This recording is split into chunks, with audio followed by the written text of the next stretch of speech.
This is Governor Bobber. I like good day, doctors. George Allen here. Good day, doctors. Go.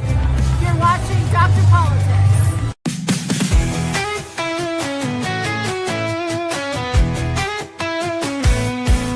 They're Dr. Politics. He's the one to see.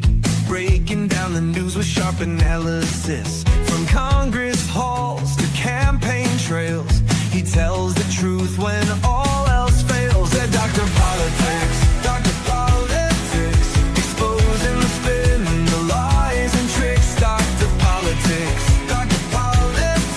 He calls it straight, no politics as usual. Love from backroom deals to primetime fights. He sheds some light and sets things right. Debates, elections, policy. He cuts through all the DC sleaze. Oh, Dr. Politics. He's got the facts. Dr. Politics. No holding back. Dr. Politics. Go away.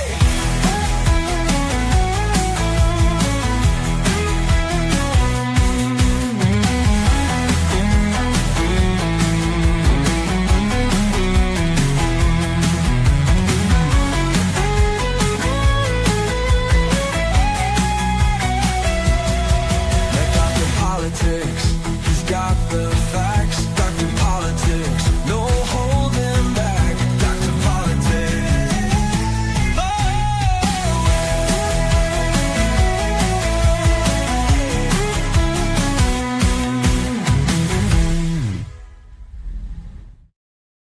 Hey guys, it is Friday, January 16th, 2026. And we're Dr. Politics. We're back for another week. It's been quite an eventful week this week. A lot of things happening in the news. It's also gotten very cold, very, very cold. Yeah. And we're about roughly 3 weeks away from the Artemis 2 launch. Knock on wood, it all goes right and it goes off on the first window. So how you guys' week's been going, Don? All good? Yeah, I preferred the weather when it was 45 to 50 degrees rather than 20. I hear you. Yeah, I agree. I hear that. I just think as I get older, I become less tolerant to cold. It's not Oh yeah. Yeah, it's, you know what it is? It's like it like saps my energy. It's like energy sapping, really. I don't know how people who live in those northern states like Maine or Michigan or even Illinois for that matter Yeah. do it, frankly. There's a guy at the gym who he grew up in Minnesota, and we were chatting before we went in because several of these people show up to the gym and they show up in the early morning and they're wearing shorts, short sleeve shirt and short pants, and I'm like, how do you do this? What happens is some of them are wearing, pants in the car and they just take them off and come in. But this one guy was saying, grew up in Minnesota, just like, well, he says, we'd go out and, wouldn't dry our hair after being in the pool or whatever, and, we got sick. Imagine that, they just wouldn't think. It was just so natural to have such cold weather that they didn't even think about it. Yeah, I guess I'm used to it, but I just find it takes some energy. I mean, I just can't. I think the cold, it's like try running in the cold outside. It is like bad.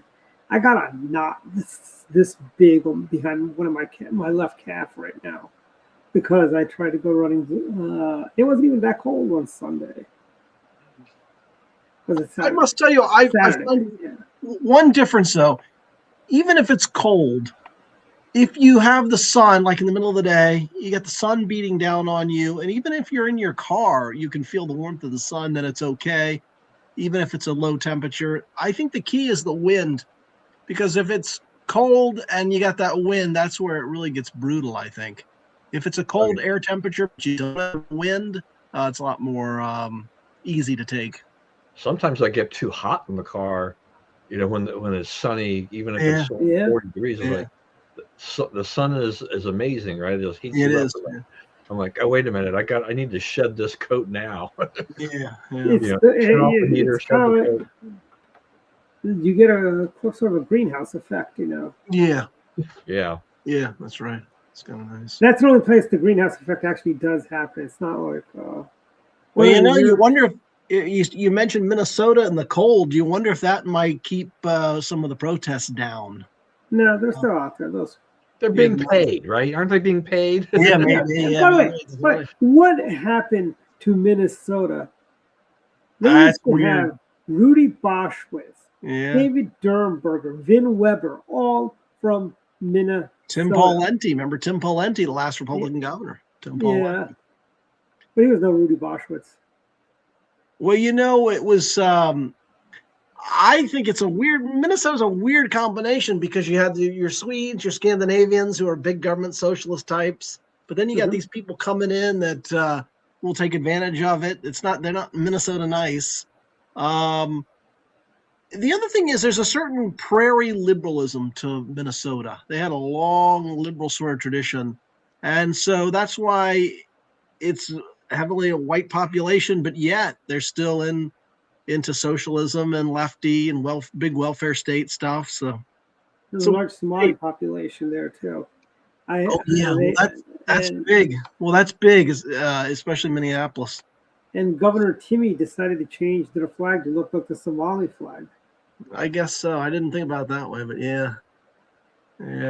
It's like I mean, part of it is that they have this Democratic Farm Labor Party, so it's DFL, a different brand of politics, and But the thing is, in the farming, all that rural area, that's moved to Republicans. It probably wasn't in the past, but now you've got Minneapolis becoming lefty and dominant, and so is St. Paul. But probably the rural areas are the Republican areas. Where the farmers are probably the Republican areas.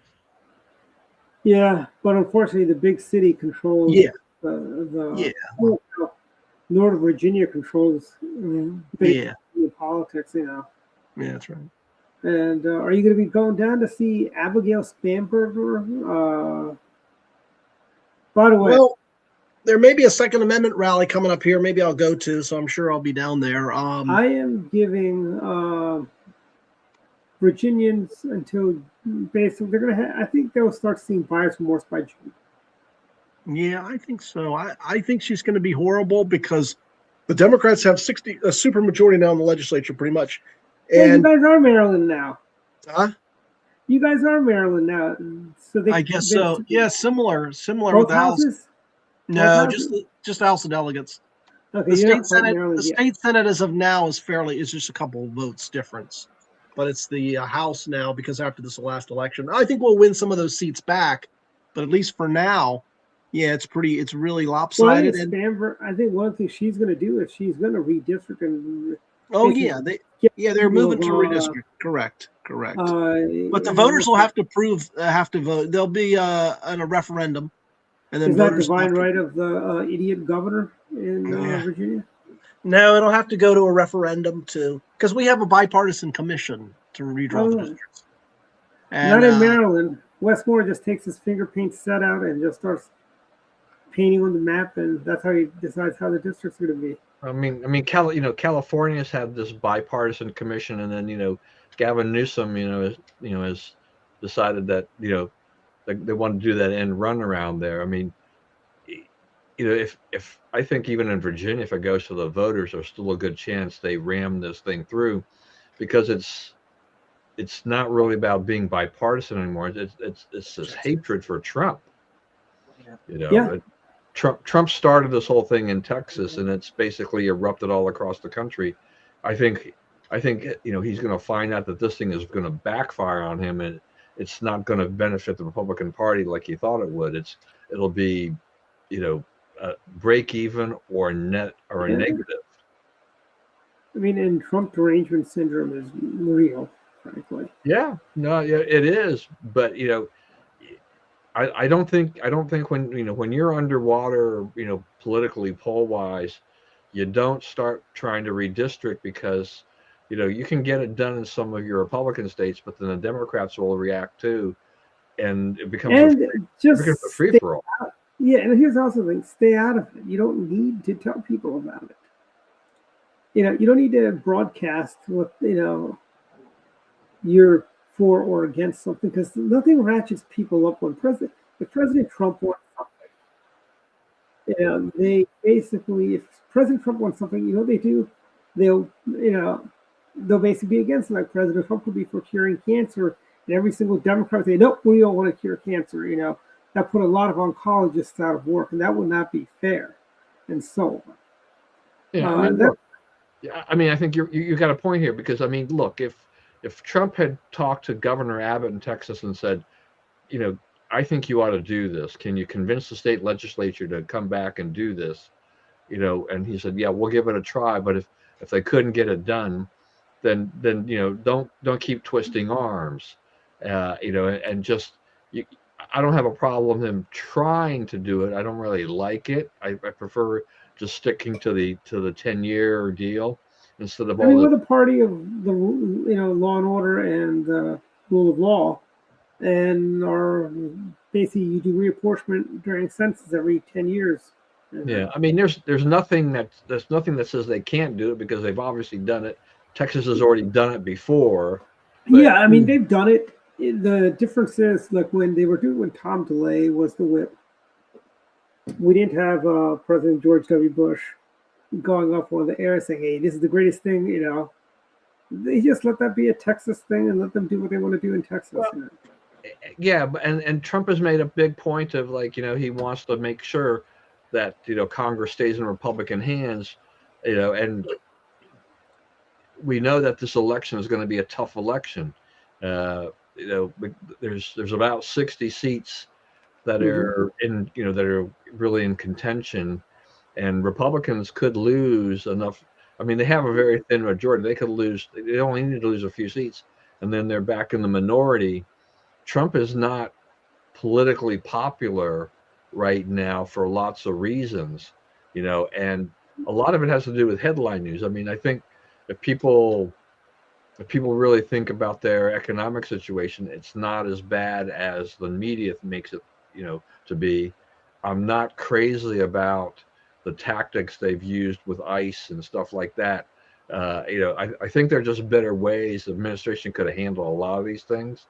But you know, but he's gone full bore. I mean, this is, you know, go after Jerome Powell, lawfare, the same type of lawfare that occurred under the Biden administration against Republicans. You know, he's just turned the tables. There's a lot of retribution going on by Trump. Eye for an eye, limb for a limb. Yeah, you know, look, I mean, he's the president. He can do all of this stuff, but politically for the party, if he was really interested in the party, you know, he would think about this rather than just kind of slash and burn, because you know, when his term is done, I'm not really sure what's going to be left, you know, in terms of there'll be some progress that has been made, but there'll be a lot of things that may wind up being irreparable for the Republican Party. So I'm not quite sure what kind of shape they're going to be We in. need to keep the House and Senate to basically keep moving forward with the agenda. Well, Yeah, at least the Senate, if you had the Senate for court appointments. Yeah. Oh, I don't see the Democrats getting the Senate. It's too, you know. It could be close, but yeah. Yeah, I mean, the Republicans, you know, maybe, you know, the worst case scenario I would think would be a 50-50 split, and you have Vance doing the tiebreaker. But I would think that they would still have 51 or 52, and so they'll be okay. The House is a complete, you know, crapshoot because God knows we can't count on Rand Paul to do anything productive for Republicans. Yeah, I mean, you know, Rand Paul is Rand. I mean, look, he's or Murkowski. Yeah, right. I mean, look, we know the, you know, kind of the usual suspects and what they're trying to do, and that so you have to kind of bake that into the cake a little bit. But you know, if Trump, you know, wasn't and continue to kind of do this slash and burn, as I said earlier, I think you keep Murkowski and Collins and Rand Paul a little more in line on a lot of these things. But I think you know, there are going to be lots of issues that even those guys are going to say, no, you know, we're fine. You know, we'll vote, you know, to make sure the Democrats don't get their way. Murkowski voted for the big beautiful bill. I believe Rand Paul did not. No. Yeah. But I would think that if just 3 things or 4 things Trump did should make him not popular, but should say he had a good year, and that is secured the border, got rid of Maduro, got a ceasefire in Gaza, and just those three alone. I mean, we can go on, but Oh, I let's think just say I those think three. bringing down Iran, Operation Ajax 2.0. Oh yeah, absolutely. There's a lot more than that. I'm just saying, if you take those four issues: the destruction of Iran's nuclear program, getting rid of Maduro, securing the border, and ceasefire in Gaza. That alone should be enough to say, "Wow, good first year." I don't know why. I guess we could try to make the case, but if you look at the polls, it doesn't seem people think it was a good first year, and Yeah, I think it was. and I don't think foreign policy plays a huge part in Yeah. how, from the election standpoint, for Yeah. the midterms, that is not going to play a But big look part. at mortgage rates If are Trump, now. if Trump was going to run for re-election, those are all things you'd point out as like some of the strengths that he's had. But when it comes down to the midterms, I mean, I think based on the way the economy is going, because it's moving along. There's some good numbers. We've had some good So, numbers come through. Yeah, people still think they're not moving ahead, and part of the problem is that inflation is outpacing wage gains, so yeah, people are falling behind, and the people on the lower end of the scale are falling further behind. So this is a problem for Republicans who gained a lot of those people in the Black and Hispanic vote. They could lose them in the midterms because those people are starting to see any economic gains they had before that they've evaporated. yeah. But yeah, it's just I hear you, and you mentioned some of the other distractions that may be hurting Trump in terms of the lawfare stuff. You mentioned the take over Canada, he just certain Bob Reiner sort of thing. There's certain things about his personality that I think rub enough people wrong that sometimes it's tough for him and weighs his numbers down a bit. But I think overall, I'm thinking back, I think it's one of the best first years that I can remember of a president having, with all that he accomplished. But the other issue is he's at such a frenetic pace that if he gets an accomplishment or something, he's already moving on to the next thing. Right. So he's not really doing the victory lap. I think he just wants to do as much as he can. Yeah, And for Trump, one other point, it's so much of it's about chaos. Trump likes the chaos in a way he thinks it helps. Just knock the board over if the board's not in your favor. And so I think there's a certain method to his madness in terms of. And when we bring Greenland into the Union as our 51st state, I wouldn't be a state. There's only about 60,000 people there. And they're poor. They're poor. Yeah, it's heavily subsidized. All they have as an industry is seafood, fish, and they sell shrimp. They export shrimp. Well, I think you could drill for. Frankly, you know what they say, and maybe this is apocryphal. You guys might know the history of this. That it was a trick. Greenland and Iceland. It was a trick the Vikings played. Yes. Iceland is green. Greenland's ice. Yeah. So it's supposed to be like a trick. I don't know if you heard that story. But yeah, I've actually heard that story years ago, and I was probably in third grade. Okay. I don't know if it's true. I'm just saying that's what they said. It could be true. It could be. Sounds plausible. Sounds like something a crafty Norseman would do, the thing is, Iceland is a beautiful state, a beautiful country. And it could be a state too, Why not?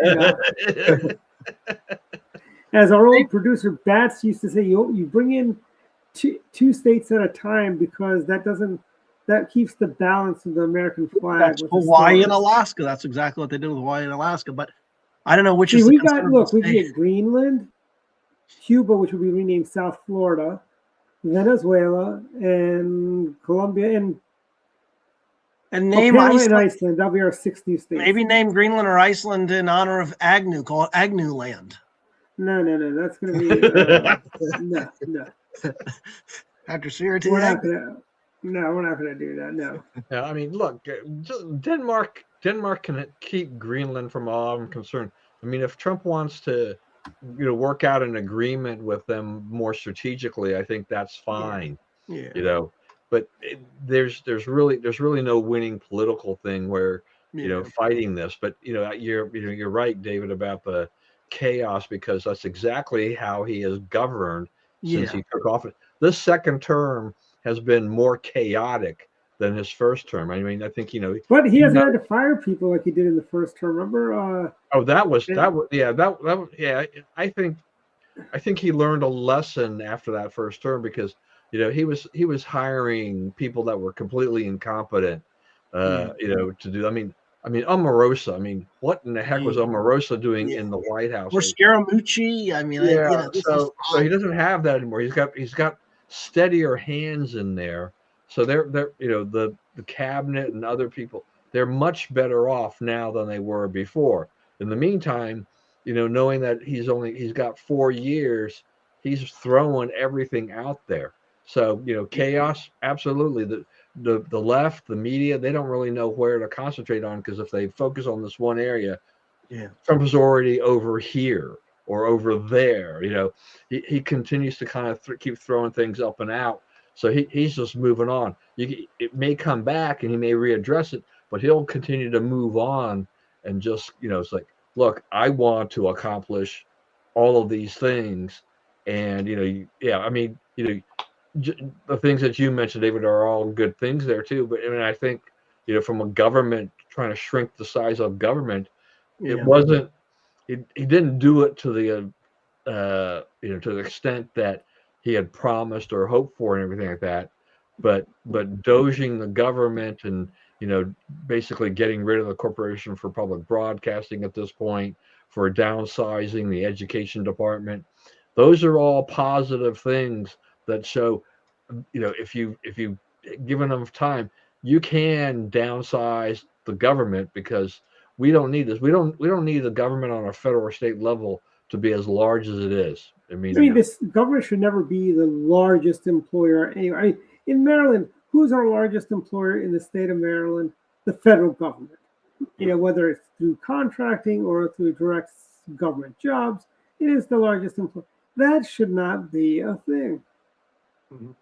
Right. And I mean, Westmore, Maryland put out a press release, I think it was about and the state of Maryland is probably the second largest employer in the state. They put out a press release about how many people Marylanders lost their jobs as a result of the early buyouts, the rifts, this, and firings and stuff like that, and what they were going to do about it. And I'm thinking, like, of course, it's from a liberal state government now, right, with a liberal governor. So they're all kind of crying about all these people who lost their federal government jobs. And I'm sitting here going, like, this is exactly what we want. We want to shrink the size of the federal government. I'm sorry that people lost their jobs, but the federal government has grown too large. The state government is too large. You don't need that many people to run the government. It should be lean and mean, instead of continuing to spend more money, find more people, and and all this kind of stuff. All this outcry about people losing their jobs. Where were they when all those people that lost their jobs during COVID, the ones that work in restaurants who got furloughed, who lost their jobs because of COVID, all the shutdown? Where was Westmore and the Democrats' compassion then? Where were the Democrats then? You had Larry Hogan was doing everything he could to help those people, but these people they're crying over civil servants who have lost their job. I'm sorry. What about all the people that lost their jobs at Bethlehem Steel? Because of Maryland's bad policies, frankly. What about all the people that lose their jobs every day who work in the private sector, like at Under Armour or at McCormick Spice? That's about the two. Maybe I don't know if Solo Cups are still in Maryland, but that's another. They've had to fire people. I mean, Target just got rid of a lot of people. There's a bunch of Target stores. Macy's is shutting down, I think, 3 more stores in Maryland. Plus, if you're $36 trillion in debt or more, I mean, how can you say we're not going to lay off people? It just doesn't make any sense.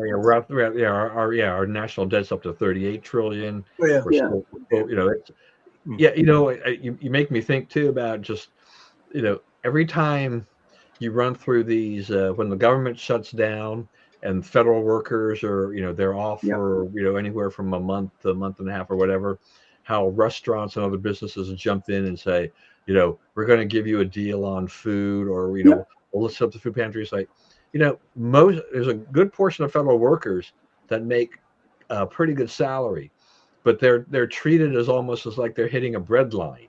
As Yeah, I as soon know. as it happens, it's Yeah. like, what is wrong? What is I going mean, on? some of the GS-13s make well over $160,000 a year. Yeah. You know, and are you telling me that these people don't save a dime of their massive salary they're getting every month? Well, people have, Americans do have a spending problem, right? I mean, in that sense, is Just that like Congress. yeah, it is. I mean, look, I mean, my youngest son, he's been out of work since the middle of December, but he's had a bunch of interviews, and Mhm. he, That's really good, the interviews. I mean, because I hear people aren't even getting interviews right, these days. and his wife is working, so they're they're managing, and it's what it's done is made him realize how much his spending was just kind of out of control. He was just not being very good about it. And, even now to go to the one income, they're surviving. They're not destitute or anything like that. And so, he's hopeful to get a job soon. But, we were FaceTiming him today and he was talking about his brother-in-law and sister-in-law, and they've just bought a house in nearby him. They've been renting all this time, but they basically marshaled everything they could to make the deal on the house, and they're going to be squeezed for a while, and he's just like, they make $170,000 a year, and they complain. So it's this is my son's his wife's sister, right? Basically, Mhm. and her husband and their family, and she would say to her sister, she says, like, I don't know where all our money is going. Why? And and my daughter-in-law is like, I know where it's going. And Stephen was saying, he says they made 5 trips to Disneyland alone last year, without even thinking about how Do much it you have was. a lot of kids?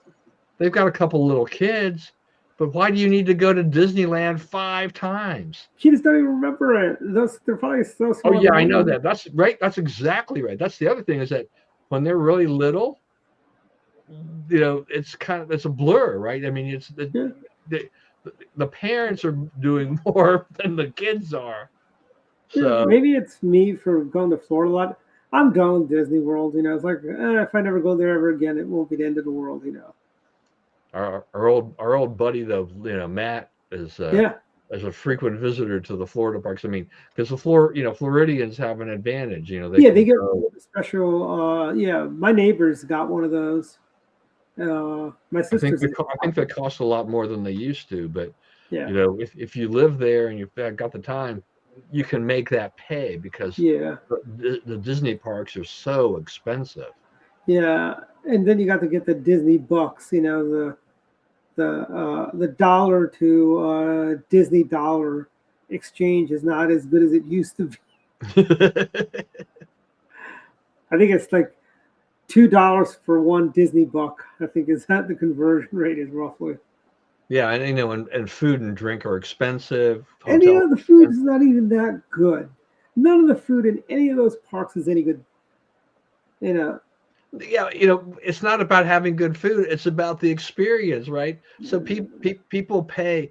I don't know, look, it's just, look, when I've gone to baseball games, it's like, yeah, okay, there's something about eating a hot dog at a ballpark, Mhm. but it's not necessarily that good. I mean, actually, I think the Costco hot dogs are better than what you get at a ballpark, and you only pay $1.50 But for the that pizza's pretty good at Camden instead of paying Yards. $8 or $9 for the hot dog alone. Yeah, but the pizza at Camden Yards is pretty good. Well, that's good. It's now. It used to be Pizza John's. Now it's Squires. Or was it Squires and now it's Pizza John's? I forget which one it is, but You mean both Papa places. John? No, Pizza John's, a different place. Okay. It's in Essex, Maryland, is where they are. So it's a local thing. Yeah, and Squires is over in Dundalk, and I think it went from Squires to Pizza John's or vice versa. I forget which one it is, but There was an article in the Wall Street Journal, I think about a week ago, that said that pizza consumption is way down. So Papa John's and Domino's and these guys are getting a little squeezed. They're not growing right now. Well, here's the thing: their pizza's not that good. I mean, Domino's is probably the best value pizza. I mean, it's leaps and bounds better than Little Caesars, you know. And right now they got that if you order on the app, $9.99, all the toppings you want. That is a really good deal for a medium pizza at Domino's. I mean, it's like, would I go out of my way to go have pizza at Domino's? No. Pizza Hut, they need to bring back the dine-in Pizza Hut service at their restaurants. I don't like this fast food pizza crap, frankly. I don't like the fact that I gotta pay $3 for my crushed red pepper because they give it to me in those little small McCormick bottles that are like this big. I don't like that. And the worst Pizza Hut is the one in Florence, South Carolina, where I have in the past have ordered a pizza where they've messed it up. He didn't bring me the soda. He didn't bring me the crushed red peppers after it was paid for. You know, and they all, the worst Pizza Hut is in Prince George's County, Maryland. Which one? Is that Indian Head Highway or one of the main drags? Not to interrupt you, but you mentioned Pizza Hut. That was a slow one. God, that was slow. Yeah, it's interesting that you guys say about the slow service too. Though, is that I haven't been to a Pizza Hut for probably 20 years in terms of that. Yeah. But that seemed to be a hallmark of Pizza Hut was the service was just horribly slow. Yeah. But then remember in the 80s, they did have, if you don't get your pizza in 10 minutes, it's free when you're dining in. They used to give you a little timer.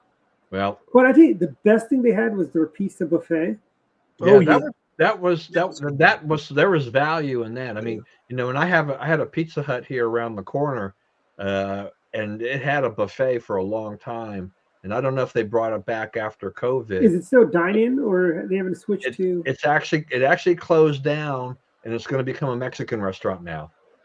All right, we're getting more Mexican restaurants because it's like these guys are opening up a Mexican restaurant in the Pizza Hut, and they built a new little strip shopping center nearby, right by Gentleman Jim's, and there's going to be a Mexican restaurant over there. It's like, Mexican restaurant. That definitely there's still a trend there. But they've got nothing on Taco Bell. Well, you don't see Taco Bell's anymore. Are they out of business?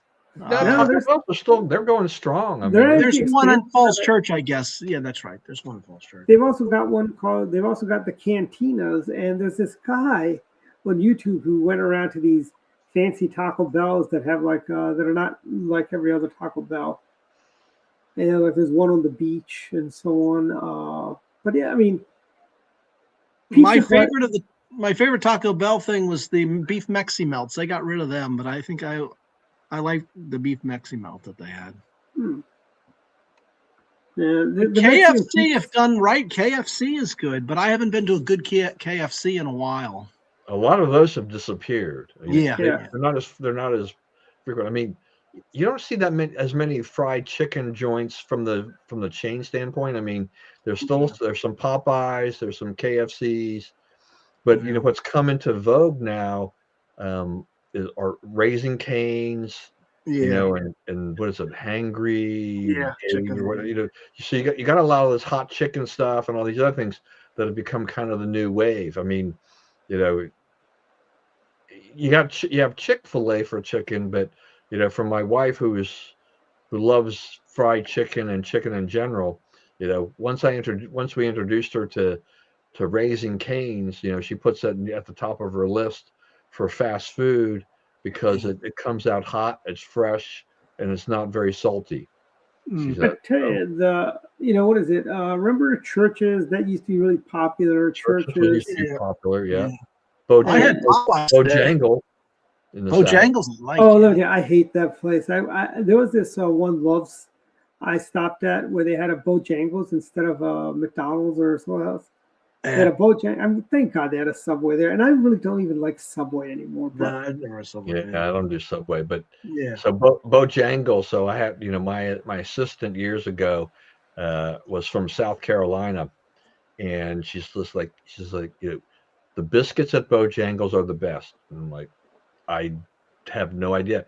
So she actually made a stop one morning, I think at the Bojangles one of the in DC, maybe PG a County. Union Station or whatever, and then brought them in for me. And it's like those are pretty good biscuits, you know. It's something that it's not just the fried chicken; it's the biscuits. Popeyes had Cajun fries. they had some other side dishes that were good, and sometimes I think just kind of like David, you mentioned how things get dropped. You had this Mexi Melt or whatever. They drop these items, and then you're like, well, I like that a lot. What else? Maybe there's nothing really I want to go back for. They like to tweak and change their menu, but sometimes they do more harm than good when they do that. People get very fiercely loyal about things. I mean, if McDonald's drops the Big Mac, I mean, they would lose a ton of sales. I would think look so. what's happening, they But that's dropped the their McRib. that's number one. That's their first combos, the Big Mac. Yeah. Remember Number one combo. the McRib Yeah. is coming back. I read somewhere. What was that? The McRib is not coming back anymore. Oh, good. There's not. It's not. Well, coming they keep bringing it back for short periods of time. I mean, Well, I don't know. It's great. I love the McRib. That's my favorite. that inspired a Simpsons episode called "The Rib Witch." Oh, okay. yeah. I mean, I think McDonald's. They've shown that with the McRib, they've built kind of a cult following, so that they bring it back for a few months and then they take it away and then they come back again, and then all that pent up demand is just huge. I mean, And I bet they keep the McRib around long. They keep the Shamrock Shake around. Yeah, I'm sure. Speaking of which, the calendar is you're probably watching this calendar here. Yeah, we're about a month. We're about a little more than a month away from the return of the Shamrock Shake. Yeah, but you know what was also good? They had the chicken Big Mac, and that was actually very good. Oh, I never had that one. I remember seeing what they had, but they don't have that right now, do they? No, that was they had that briefly. That was kind of, yeah. They do bring back their fillet of fish for Lent for Lent. They'll have fillet of fish. But they still have it. It's a regular item, isn't it? Yeah, I thought they had that all year round. That's something good. Yeah, it's the fillet of fish. Oh, here I thought that was There we go. I think it's a regular item. Is it? I thought it was just for Lent. No, I mean, I think that's a regular item. Chick-fil-A tried a fish thing for Lent, and I think some of the other fast food places have also dropped fish in there. I mean, I think Checkers Rallies has done a fish thing during Lent and stuff like that. But I never saw it come back at Chick-fil-A. I guess it didn't sell well enough. So that's part of it too. Is that if it doesn't, but the Filet-O-Fish is kind of a classic, along with the Big Mac. I think those are linchpins of their whole menu. And that the quarter pounder. The quarter pounder's the quarter pounder. That's true. Yeah. So, you should know the McDonald's menu pretty well, right? You love the McDonald's, don't you? And I got the waistline to prove it. I tell you, what I used to love chain places, but I've gotten to what I do like. I like those non-chain. I like Missoni's in Perry Hall, great restaurant. I do enjoy the Froggy Bottom Pub in downtown. I like Pizza John's, I like Squires. I like dough rollers in Ocean City. I used to always be about the chain stuff. I mean, I still do like the Pizza Hut pan pizza, but I think it tastes better when you're there and they bring it to you because it's really sizzling hot. I agree. But Pizza got rid of their dine-in service, which is stupid. And they got rid of that, I think, before COVID.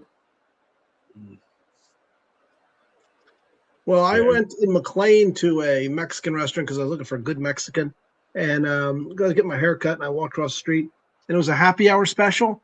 I got 3 tacos, lots of chips, drink, and it was no more than a fast food meal. And I thought, what a good deal. So they had a good happy hour special.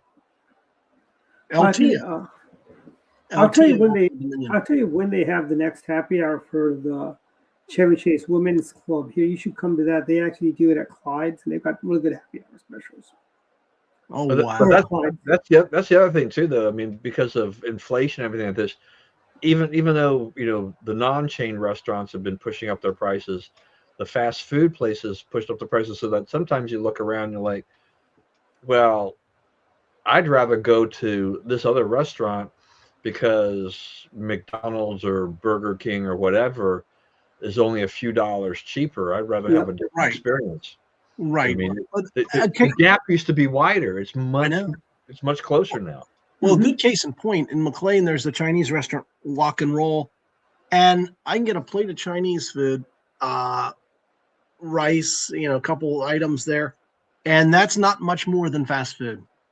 Okay, Yeah. and I Well, I can mean, sit there and Chinese eat. food is relatively inexpensive to begin with. It's not. All right, I mean, rice is pretty cheap. What's rice? 10 cents a pound or I something like guess. that. But I'm just saying, I'm following up on Don's point that you can go to decent places like that, and it's not much more than fast food. Yeah, rice is not cheap anymore. Okay, all right. So because I mean, I picked up some jasmine rice for today, Mhm. Kirkland. So it's a 25-pound bag for $22. That is kind of high. Yeah. Yeah, but that's Kirkland, which means it's actually been dropping. You know, you go to a Oriental grocery store, though it used to be you could pick up a 20-pound, 25-pound bag for less than $20. Yeah, like 10 You're bucks, I think. Like you're Tell you're you're, Brothers lu- used to you're, sell. luck, you're lucky to get that, at an Oriental store or Asian store for for less than 30 or $35 or something like that. Don, can we still call them Oriental stores? Yeah, that's why I was saying Asian. I meant to say Asian. I shouldn't say Oriental. Don't worry, I still call it Bombay Bombay. I have not. Yeah, I'm the same way. Yeah. There's some things that just you can't get out of your system. It's the Murder on the Orient Express, and even the remake did not say. Yeah, they still called it Murder on the Orient Express. Why did they change it from Bombay? When I was a kid growing up in school, we were told the city's name's Bombay. It's now It's not- Mumbai, but is it a colonial thing? No, Bombay was Bombay before the empire. Basically, Bombay is the newer part of Bombay. Oh, okay. That's I think what it is. Oh, February 19th, Dave. Mark that down. But I mean, the cities we knew in India as we were growing up, they all changed their names, just like it is in China too, right? I mean, Well, Delhi is still Delhi. Calcutta is still Calcutta. And those are my major Indian cities I know. but you don't have like Peking, China, right? Isn't it? Kind of things like Peking, that. yeah. Hey, so by the way, is Peking duck now called Beijing duck? Yeah, right. See, exactly.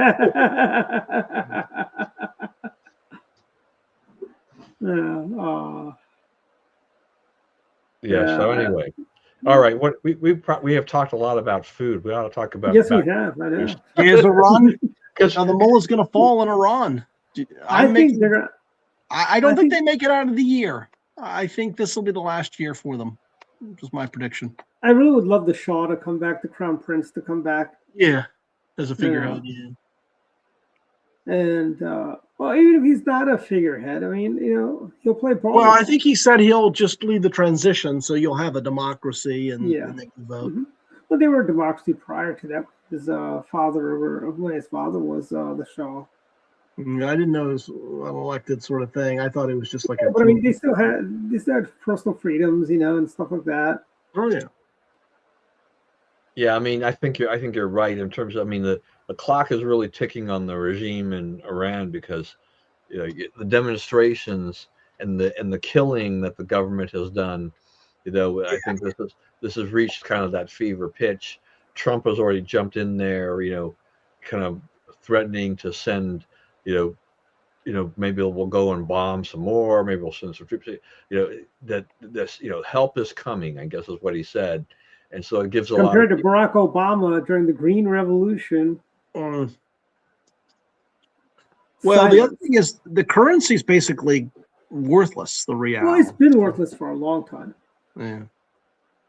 I mean, Yeah, but I mean, I think these demonstrations are kind of unprecedented because, this is becoming a show of force here, and in the government, I mean, killing your own citizens is not a good look. yeah. And then they're trying to execute people immediately, and now they had to pull back from that because of of the pressure about doing so. So I mean, I think they're definitely in big trouble, and this is another thing where Trump has got lots of irons in the fire. I mean, he hasn't really totally resolved where we're going with Venezuela, and now he's already mixing it up with Iran. Of course, the Democrats are just going, and liberals are going just crazy about all of this, but the end result will actually be a positive thing. Machado, she is trying so hard to get on Trump's good side.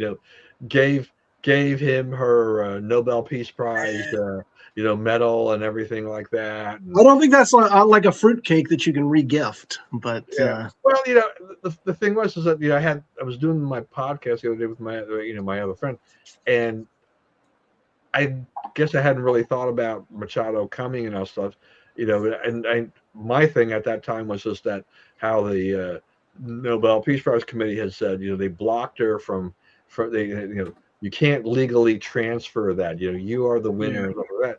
Right. My thought was like, well, just give it to him. There's nothing that says you can't re-gift, right? Yeah. I mean, you can give him the medal. I mean, you could give. That's basically what so now Norway's all in a lather, right? I mean, the committee's all, they're back like, well, it's officially, it's still hers. You can't do that. But they totally discredited themselves when they gave Barack Obama a Nobel Peace Prize. It's what? Yeah, and they talk about how they try to depoliticize the whole Nobel Peace Prize, but they haven't done that. I mean, they're talking about it because they don't want to give it to Donald Trump. If this is the only way that Trump is going to get one, fine. You can get one on eBay for $12.99. Look.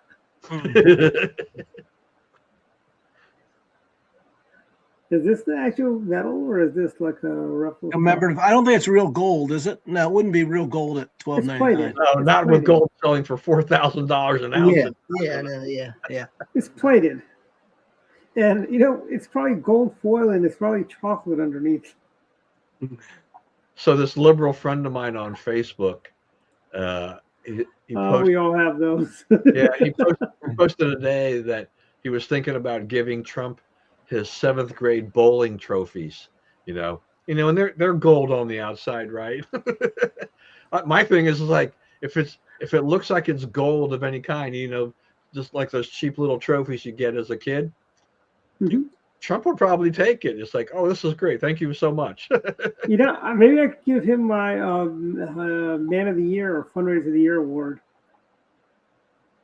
Yeah, I mean, I think Trump will take almost anything.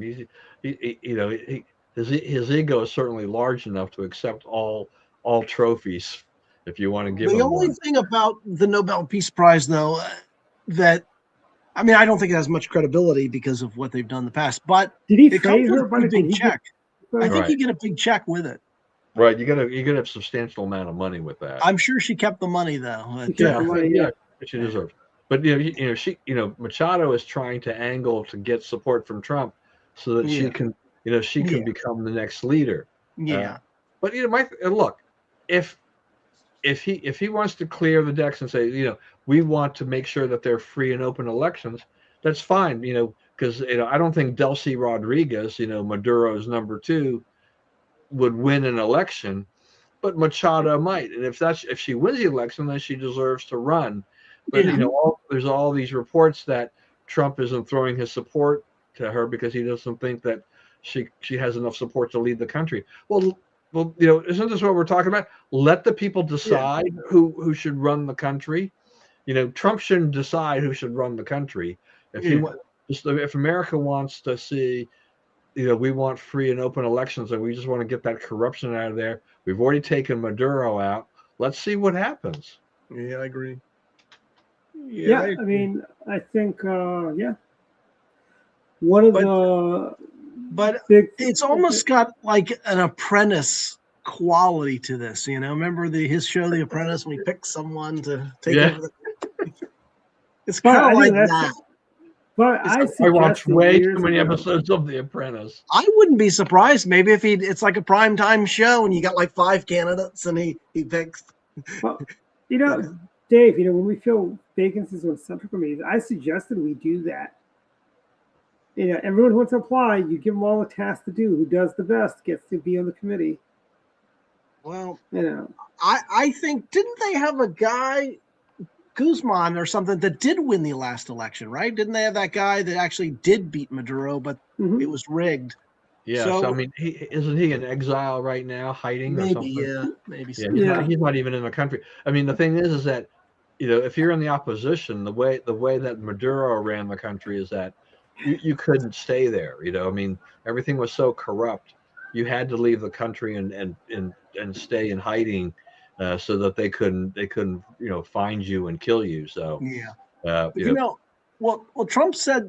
Speaking of, reminds me, Trump spoke to reporters today. I think I saw it. Maybe it was today, and he said something very interesting, which is telling about his foreign policy. He said of Iraq, he said one of the problems is they fired everybody. You got rid of everyone who's in the Ba'ath Party. You're gone, and it caused great chaos. And so I think with Venezuela, he wants to keep the government as it is for now, so you don't have mass chaos. But and it's then not at some point, the same transfer to a vote, I assume. Yeah. Right now, the Rodriguez lady, she's in charge. But you can't compare her to the Baathists in Iraq. I mean, those are horrible, very bad people. Well, I think the socialists are very bad. But Delcy Rodriguez was Maduro's number 2. She's as much of a communist as he was. Yeah. So the problem for me right now is just like, you can't let her stay in power too long. Yeah. You have got to go ahead if you're serious about reforming and changing things in Venezuela. She should just call elections. You cannot let her stay there very long. You have got to set up and prepare for an election soon. The longer she stays in there, it is going to wind up being Maduro 2.0, and that is exactly what we do not want. No, and I tell you, Venezuela, they need to call elections by spring. Frankly, they need to, 90 days from today, they should have an all Venezuela election where we can send in observers. President Trump can send observers in to make sure everything's done above board, and we can send the voter integrity people. And then we can let them send observers here to Maryland when we have elections to monitor our voting here. Make sure it's done fair and above board. I think that needs to happen. We can't reward a commie, frankly, at the end of the day. Right. And I think we basically need to just.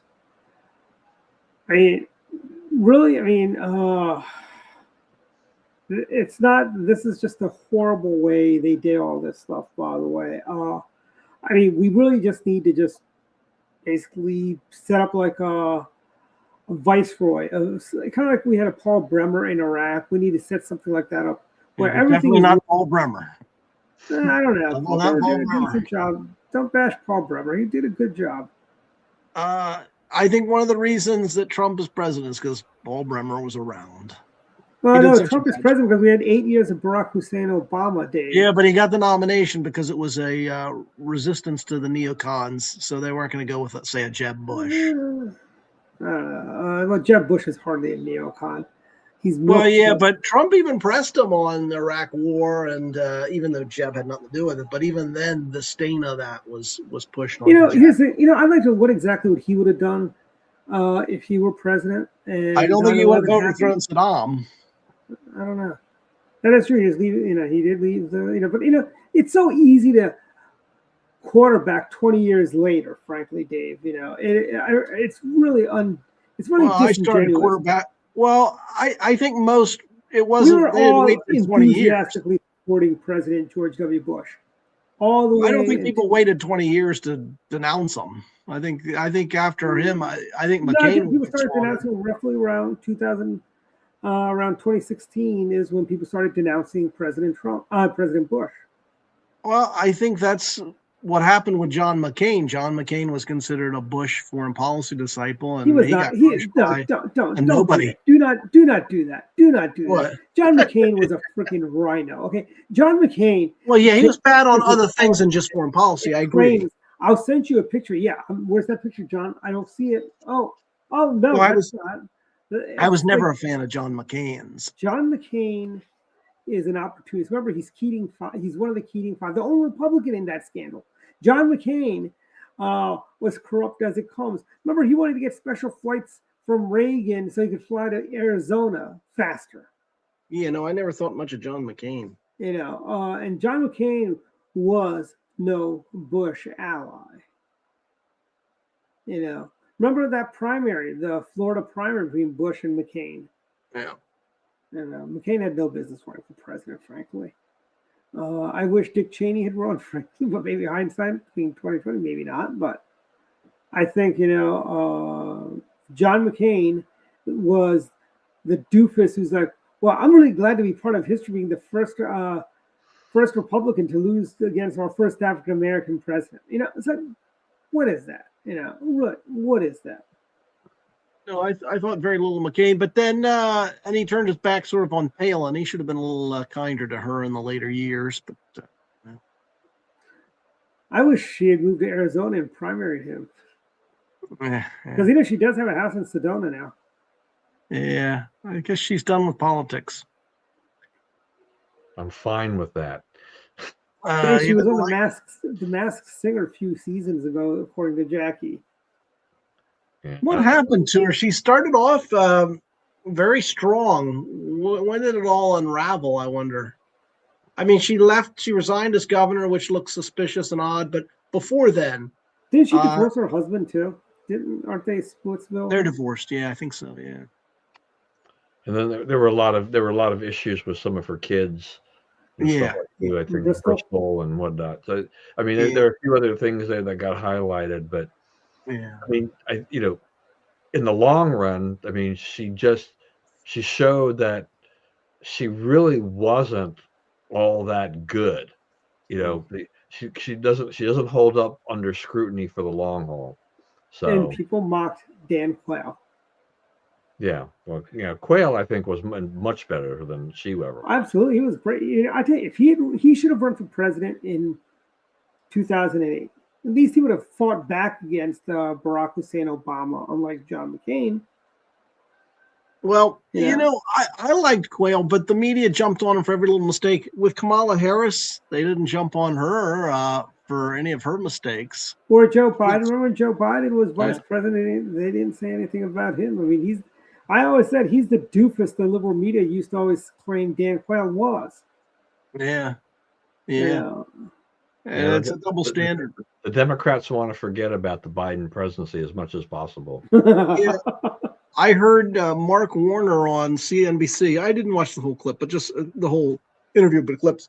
And, it's amazing how he was trying to run from Biden and like, especially on the border.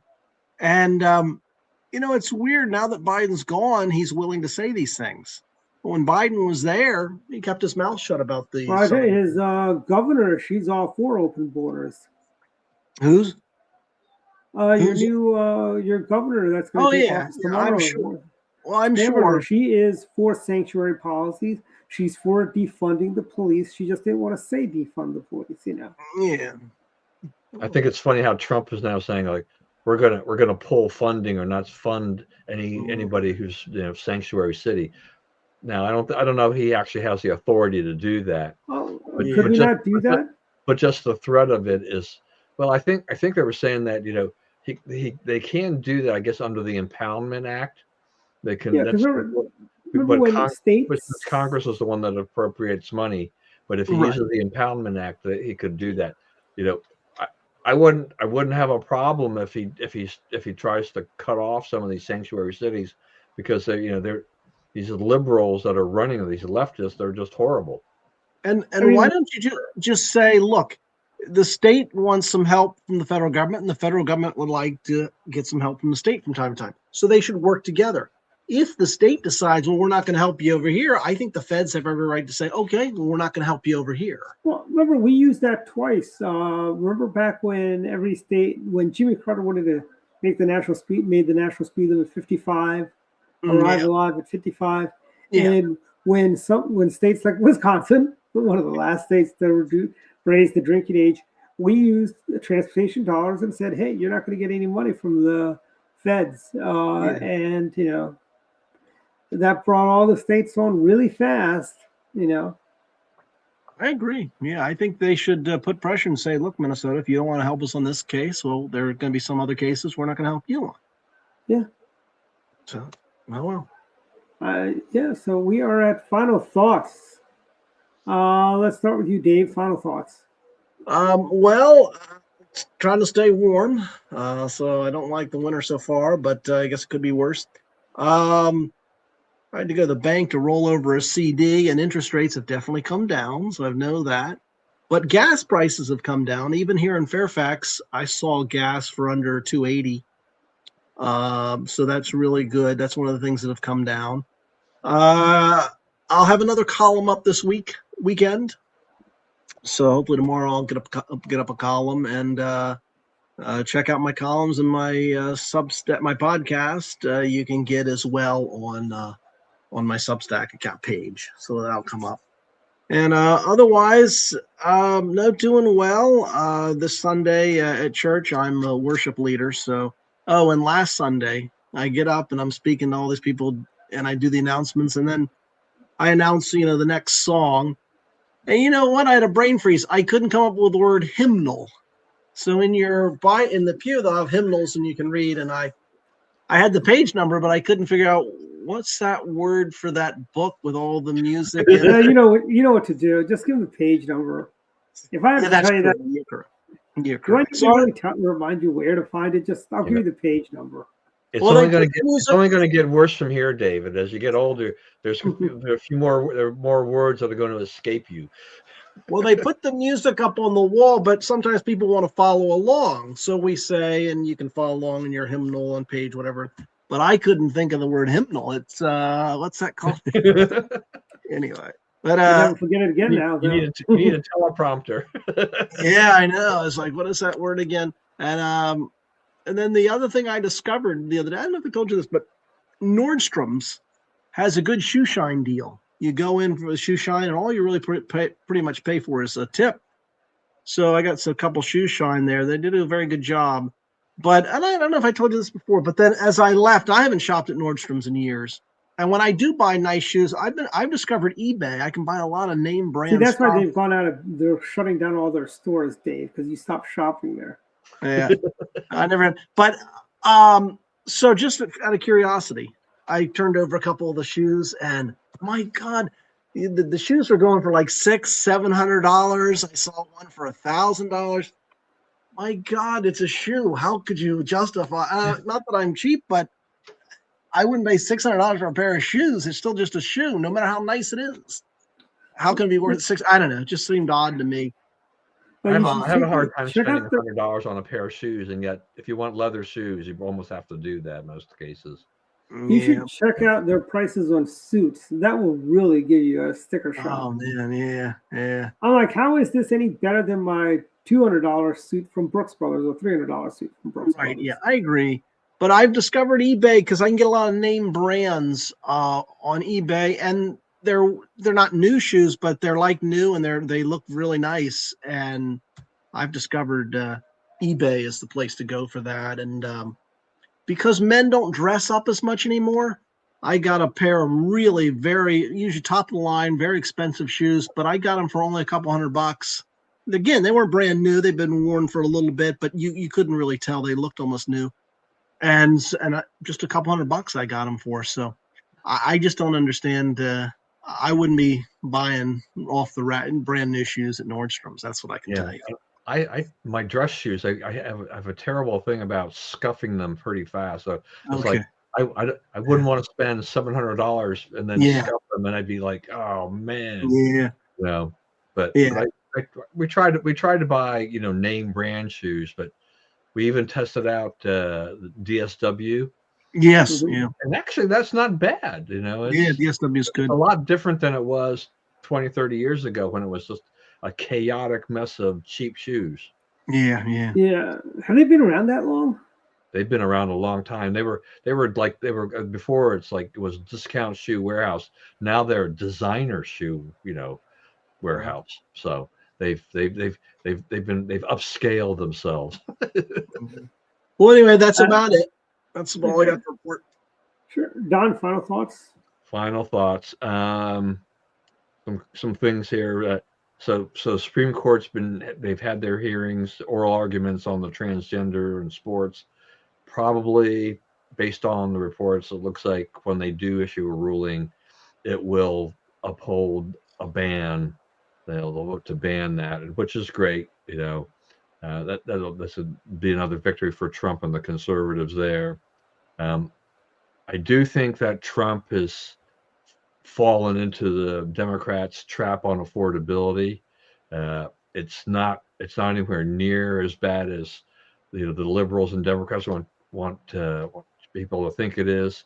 Sometimes, I mean, he's throwing out this proposal potentially to cap credit card interest rates at 10%.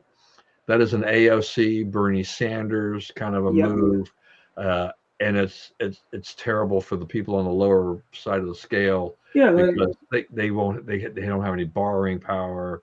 It's not a good look. I mean, it hurt the credit card companies, banks this past week.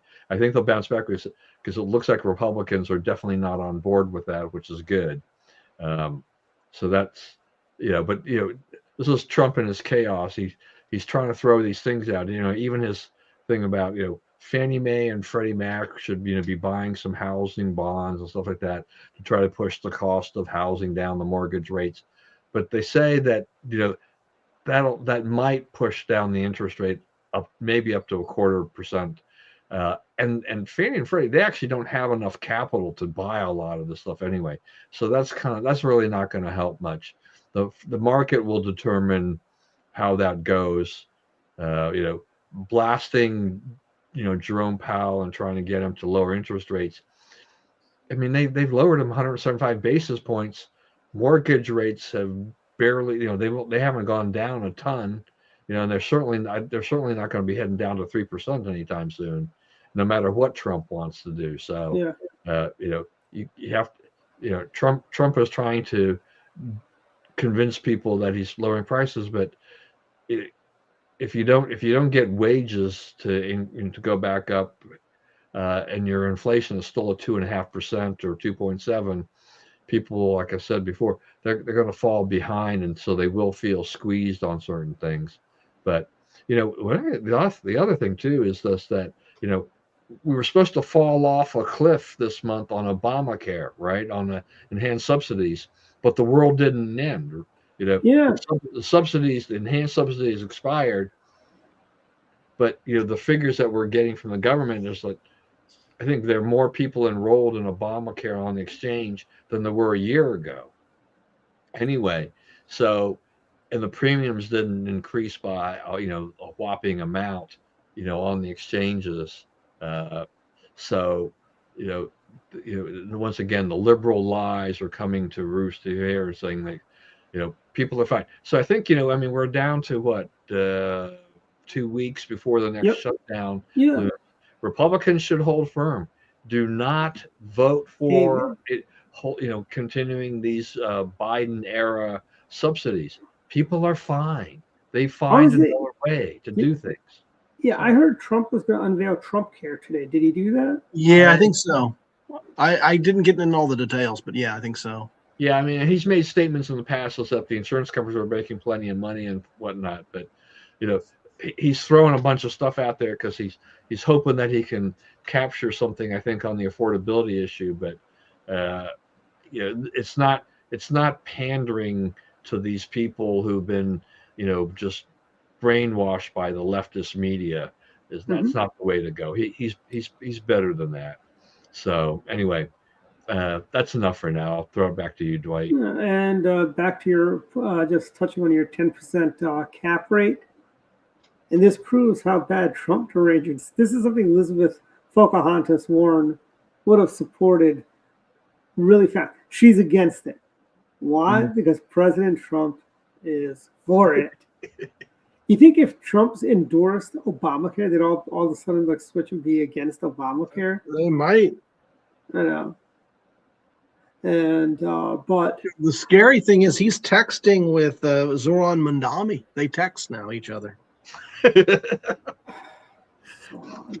Sounds like an 80s cartoon villain.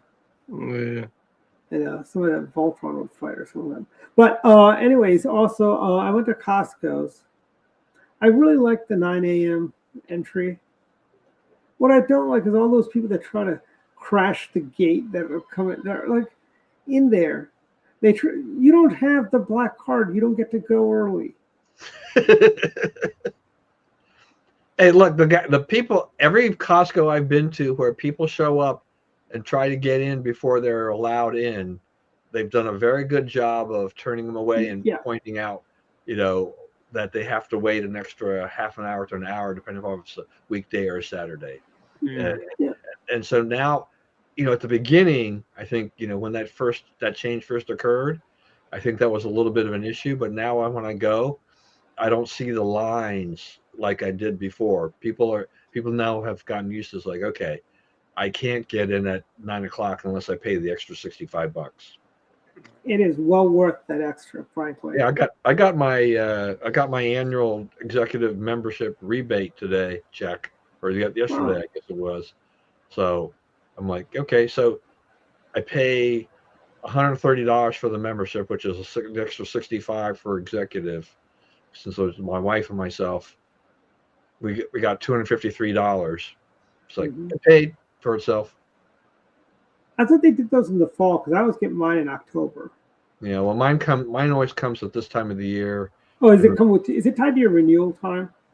Yep, it is. Okay, so that's why I get mine in October. Yeah, because my renewal notice is with that. It's all attached.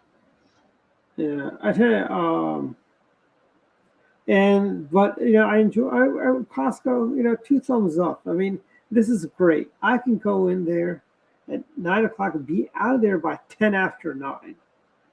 That's and right. If I want to browse, I don't feel like I have to be rushed to get to the registers, frankly. Yeah, our goal usually is to go in there. If we get in there a little after 9, is to get out before the 10 o'clock hour, before everybody starts coming in and making crowded. So it's nice. I tell you the thing Safeway, my Kensington Safeway, over there on Connecticut Avenue. You know how painful it is to go there now? And this is all because of society and shoplifters and all that. Okay. They got rid of my plastic bags. Sometimes they don't have the paper bags. Or if it's raining and they give you those paper bags, those things are not that durable. They do rip really easily when they get wet. We had not only that, also when you go through self-checkout, they have you scan your receipt to open a gate, and that causes a log jam in the area, which is like, what are you guys doing? So what are you scanning a receipt to exit? Yeah. Wow. Why don't you just have somebody stand here and just look at the receipt, opposed to me having to scan it? It'd be quicker, frankly. But one thing Costco's can learn from Safeway, detachable guns to scan stuff. Yeah, the only ones that can use that are the employees. Yeah, there's never one around when I'm there. It's like I bought, what did I buy this week? I didn't want to take it out of the, I bought some sugar. I didn't want to take it out of the cart, but I had to take it out of the cart. And then it says, don't put in the checkout area because you may break the machine. Hey, I broke my back trying to carry this out, take this thing out of there, Oh, wait a minute. How big bag of sugar was it? I mean, it was only it was the big. Can't be more than 10 pounds. It was a 10-pound bag of sugar. Yeah.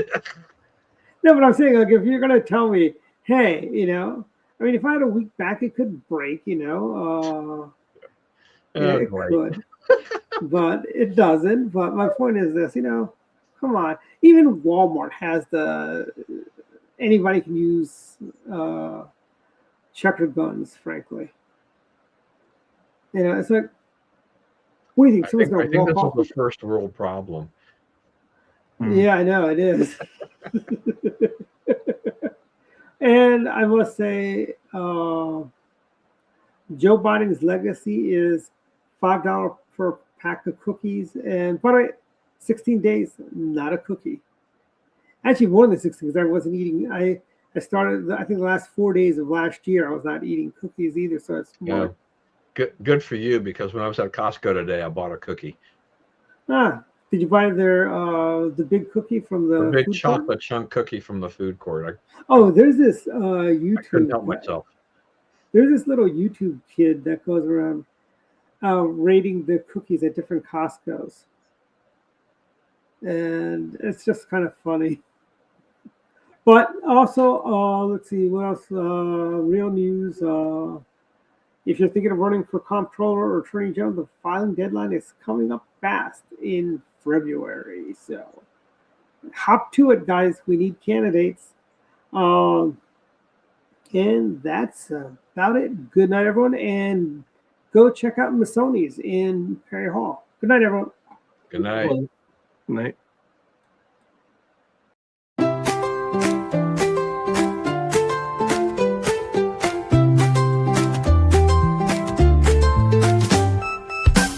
Let's go down to Masoni's, where Italian cuisine shines. Let's go down to Masoni's, we'll have a